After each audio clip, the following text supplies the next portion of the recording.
Hello, I'm your host, James Dorsey. Diplomats, policymakers, investors, executives, journalists, and academics listen to my twice weekly podcast and or read my syndicated newsletter that is republished by media across the globe. Maintaining free distribution ensures that the podcast and newsletter have maximum impact. Paid subscribers help me cover the monthly cost of producing the newsletter and podcast. Please consider becoming a paid subscriber. You can do so by clicking on Substack on the subscription button at www.jamesmdorsey.substack.com and choosing one of the subscription options, or support me on Patreon at patreon.com/MideastSoccer. Please join me for my next podcast in the coming days. Thank you. Take care and best wishes. Even before it officially launched, Saudi Arabia's bid to host the 2030 World Cup is on thin ice. The bid suggests that Crown Prince Mohammed bin Salman is determined to do whatever it takes to become a dominant force in international sports. However, the hubris underlying the approach, rooted in a belief that there is little that money cannot buy, may be the kingdom's Achilles heel. Saudi Arabia has good reason to believe that it is on a roll. One of the world's foremost oil producers, Saudi Arabia is in demand as Europe reduces its dependency on Russian product in the wake of the Ukraine war.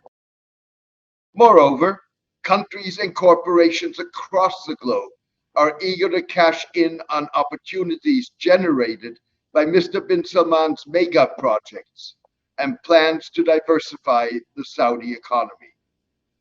For the Saudi 2030 bid, Qatar's hosting of the World Cup late last year is likely an important case study. Qatar turned its management of the tournament into a success story. Qatar reaped the reputational benefits associated with the tournament, despite the often strong, prolonged, and at times Islamophobic criticism of its migrant labor regime and human rights record.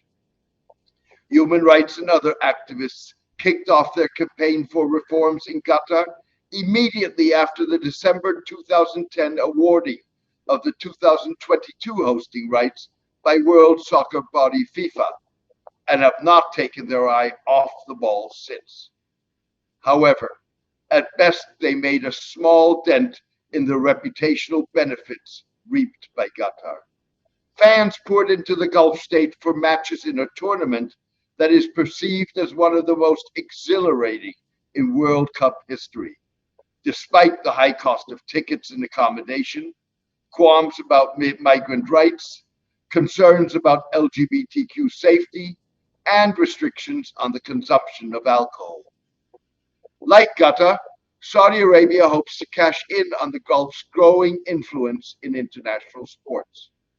Already, the heads of the Saudi and Qatari soccer associations, Yas Al Michel and Hamad bin Khalifa Al Ahmed Al Thani, have been elected to FIFA 37-member council and main decision-making body. Even so, Saudi hubris means that the kingdom, unlike Qatar, is unlikely to engage with its critics and adopt some reforms, including changes to its labor laws and a more laissez-faire attitude towards LGBTQ fans attending a tournament. Add in Saudi Arabia's case, a crackdown on freedom of expression, far harsher than Qatari restrictions. On the contrary, a recent decision by a Saudi appeals court to extend the prison sentence of 72-year-old Saudi-American dual national Saad Ibrahim al-Mahdi amounted to a public snub to the United States after the State Department privately attempted to intervene on Mr. al-Mahdi's behalf. Mr. al-Mahdi was arrested by Saudi authorities in 2021 for a series of critical tweets he posted and has allegedly been kept in inhuman conditions since. Mr. al-Mahdi's fate suggests that U.S. efforts to achieve human rights results in the kingdom through private diplomacy has not worked. In turn, that raises the question whether awarding Saudi Arabia mega event hosting rights would produce a better outcome. Mr. bin Salman appears to believe that he has a free pass, or at least more leeway, regarding Saudi Arabia's troubled human rights record, which ranges from the imprisonment of critics to the doubling of the number of executions in the kingdom since the crown prince came to office, as well as the 2018 killing of journalist Jamal Khashoggi. When considered alongside Saudi efforts to entrench the kingdom in the global sports arena, such actions necessarily challenge the self-constructed fictional narrative in which global sports executives and governments assert that sports and politics are separate. In the real world, sports and politics are fundamentally intertwined, especially when it comes to granting or rejecting a hosting bid. At the core of these bid decisions is the determination that a potential host country is either representative of the values of the international sports organization or not, a determination that is intrinsically political. Although sports organizations may wish to ignore this reality, thereby absolving themselves of the need for oversight, the connection between sports and politics is only becoming more obvious as time goes by. The Saudi World Cup bid comes on the back of the kingdom securing hosting rights for the Asian Football Confederation's 2027 AFC Cup and the Olympic Council of Asia's 2029 Asian Winter Games. The Winter Games are scheduled to be held in Saudi Arabia's futuristic smart city Nia on the Red Sea, which is currently under construction. A regional human rights group, ALQST for Human Rights, has asserted that at least 47 members of the Huwaita tribe in Saudi Arabia have been either arrested or detained for resisting eviction to make way for Nia. The so-called sports washing charge belies a troubling level of ethnocentricity that is seemingly lost on those making it. It suggests that Saudi Arabia is investing billions of dollars into sports, primarily to improve its image in the eyes of others, especially the Western world, said Fahad Nasser, the spokesman of the Saudi embassy in Washington. The reality is that every policy, project, or initiative that Saudi Arabia has implemented or pursued is done mainly to advance the interests of the kingdom or to improve the lives of Saudi people, Mr. Nasser added. The 2030 Saudi World Cup bid will be an important litmus test for both the international sports organizations and human rights activists, signaling what can be achieved beyond simple naming, shaming, and bearing witness to human rights abuses.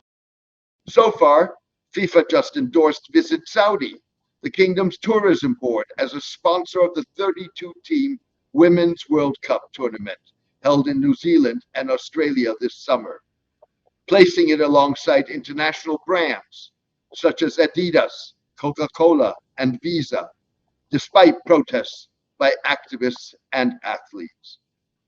Some hold up Saudi Arabia's recent era of reform as adequate reason to facilitate the kingdom's entry into the global arena.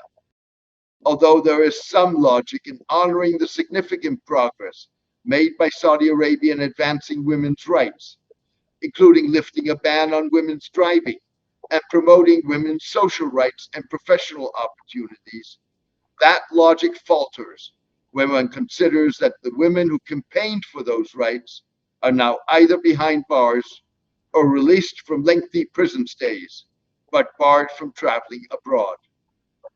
The logic also falters when one considers that Saudi women largely remain subject to the whims of their male guardians, even after the government has lifted some of its restrictive public policies.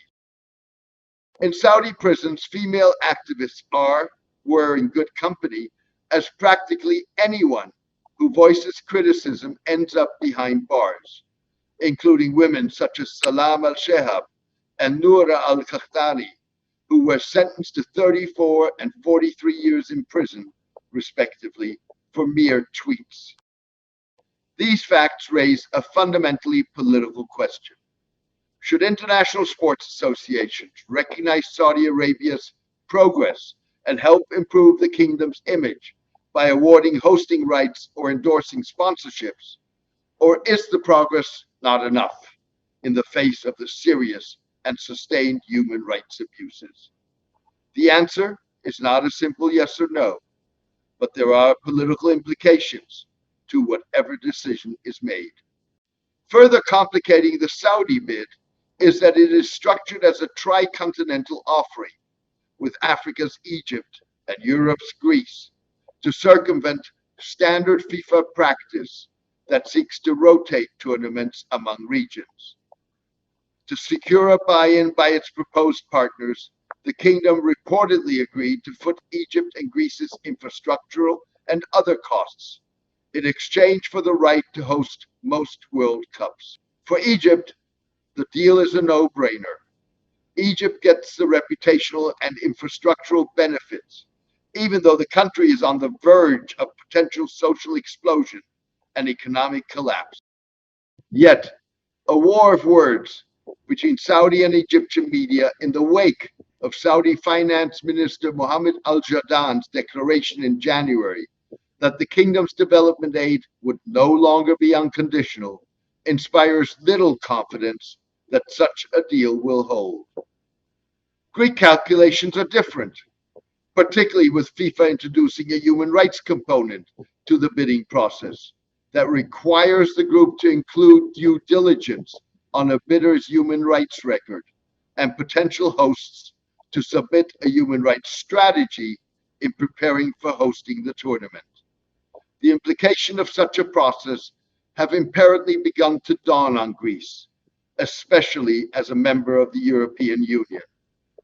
Beyond concerns about the spotlight being put on its problematic policy towards migrants, many Greeks question whether they want to be seen to be getting into bed with two of the world's worst violators of human rights. The effort to bypass FIFA practice has a precedent. In its acquisition of English Premier League club Newcastle United, Saudi Arabia and its partners asserted that the Public Investment Fund, or PIF, the Saudi Sovereign Wealth Fund that Mr. bin Salman chairs, was distinct from the country's political leadership. This month, a US federal judge rejected that notion in a case in which the upstart PIF-backed LIV Golf professional golf tour accuses PGA Tour, the long-standing organizer of the sport's flagship events, of using its monopoly power to squash a nascent rival in violation of antitrust law. Judge Susan Van Kerlen of the U.S. District Court of the Northern District of California rejected an attempt by the PIF and its governor, Yasser Al-Rumayyan, to evade turning over information connected to the courtroom battle on the grounds that they enjoyed sovereign immunity as a state institution and official. Going forward from Qatar, the challenge for activists who hope to effect change is how to persuade fans and autocratic regimes to engage with, rather than repel, their critiques. Activist pressure produced a significant enhancement of workers' rights in Qatar and should be taken as a point of departure. Worker rights may have been low-hanging fruit relative to more sensitive points of criticism, but the campaign to improve the working and living conditions of migrant labor in Qatar demonstrates what may be achievable when it comes to far more complex culturally and politically sensitive issues, such as gender and sexual diversity, that evoke deep-seated passions. Moreover, the last World Cup indicates what reforms autocracies as well as Muslim majority states, along with countries in the global south with significant Christian populations, may entertain, what compromises are possible to improve the well-being of discriminated or disenfranchised groups, even if they fall short of full recognition of rights, and what areas do not lend themselves to compromise. Political rights, for example, are not particularly subject to compromise. Freedoms of expression, the media, and assembly are indivisible. One either can express oneself and organize, or one cannot. The existence of these rights either exists or it doesn't. Worker rights, in contrast, provide numerous avenues for potential reform. The ability to freely change jobs, travel, seek regulatory and legal redress of employers' abuse, enjoy proper working and living conditions, demand respect of rights, have a minimum wage as a benchmark, and elect worker council representatives, if adequately implemented, significantly improve a worker's immediate circumstances and quality of life. Activists can also argue that these reforms are beneficial for all involved as they serve efforts to streamline and diversify economies. Yet, here too, limits likely exist. Demands for independent trade unions, the right to strike, and collective bargaining are legitimate and appropriate, yet unlikely to be negotiable due to the challenge of an autocratic political system, if not regime change. If independent trade unions are allowed, why not political parties and pressure groups? If labor strikes are legal, so should protests and demonstrations. If collective bargaining is a fixture, why should other groups not be able to push for rights collectively? These are issues that challenge the nature of an autocracy. Of course, there's nothing wrong with that. On the contrary. Nevertheless, activists will have to keep in mind that workers are likely to be more concerned about immediate improvements in their working and living conditions than about political and other rights. A similar logic plays out on socially controversial issues, particularly LGBTQ rights, where government policy is aligned with public sentiment. With Muslim and Christian populations in the global South deeply hostile to LGBTQ rights, activists will have to be creative in seeking to change a community's circumstances. One potential tactic may be to build on the positions of credible, albeit often controversial Muslim scholars, such as Tunisia's Rashid Ranouchi, an Islamist politician and thinker, and Salman al-Auda, a prominent and controversial cleric who has been lingering for years in Saudi prison. The two men denounced homosexuality as a sin, but denied temporal and religious authorities the right to take punitive action. Instead, they position homosexuality as a sin for which practitioners should be held accountable in the next life. Theirs is a formula that neither legalizes nor legitimizes homosexuality, nor removes the stigma, but it does avoid criminalization and significantly enhances the lives of members of the LGBT community.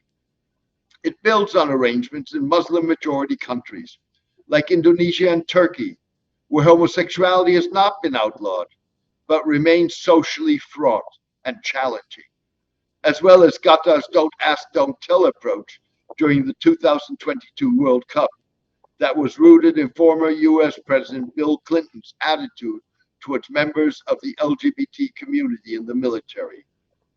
With Saudi Arabia and other Middle Eastern autocracies bidding or contemplating bids for mega sporting events in the next 2 decades, the name of the game for activists is likely to be exploiting shades of gray. The better activists get at playing the game, the more difficult it will be for Saudi Arabia and other autocracies to continuously refuse engagement with their critics. Thank you for joining me today. I hope you enjoyed the podcast. Diplomats, policymakers, investors, executives, journalists, and academics, listen to my twice-weekly podcast and or read my syndicated newsletter that is republished by media across the globe. Maintaining free distribution ensures that the podcast and newsletters have maximum impact. Paid subscribers help me cover the monthly cost of producing the newsletter and podcast. please consider becoming a paid subscriber. You can do so by clicking on Substack on the subscription button at www.jamesmdorsey.substack.com and choosing one of the subscription options. Or support me on Patreon on patreon.com/Mideast Soccer. Please join me for my next podcast in the coming days. Thank you. Take care and best wishes.